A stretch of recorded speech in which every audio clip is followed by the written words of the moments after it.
Kanina sa araw na naman po yan.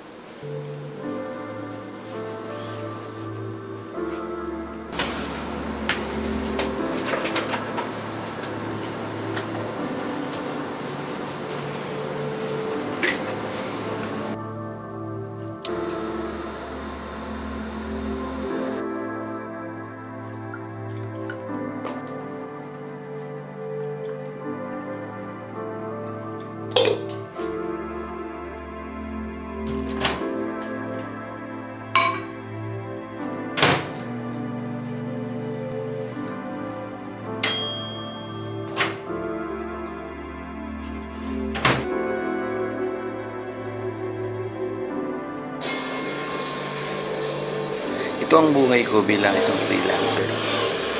Lulunod ang sarili sa kape para labanan ng antok, para kumita ng barya, para may pambili ng mga Gundam. At syempre, para may pantuguyod sa aking maliit na pamilya.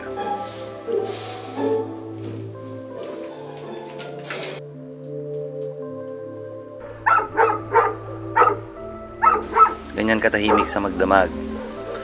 Ugong lang ng aircon at tahol ng mga buwakani ng aso ang maririnig mo.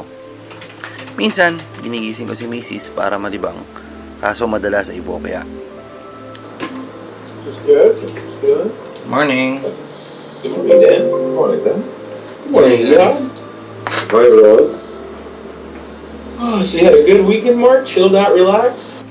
Magdamag lang akong makikipagtitigan sa computer habang nakikipag-Englishan sa mga boss ko. Nakakatamad, no? Ngayong taon, yan ang dahilan kung ba't naisipan ko mag-vlog. Baka sakaling sumikat at mapansin, hindi ko na kailangan magpuyat. Kaya kaibigan, libre lang naman mag-subscribe. Huwag ka nang madamot. Thank you. 4 AM lunch break. Buwa ka na ng lunch yan.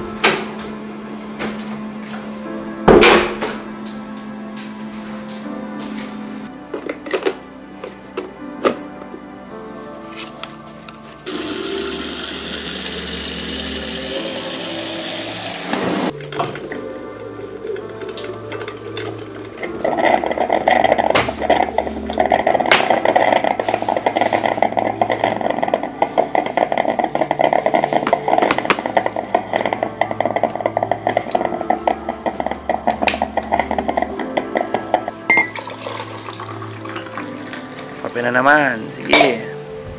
Dahil gising naman ako, inihahanda ko na din ang almusal ng mga bata.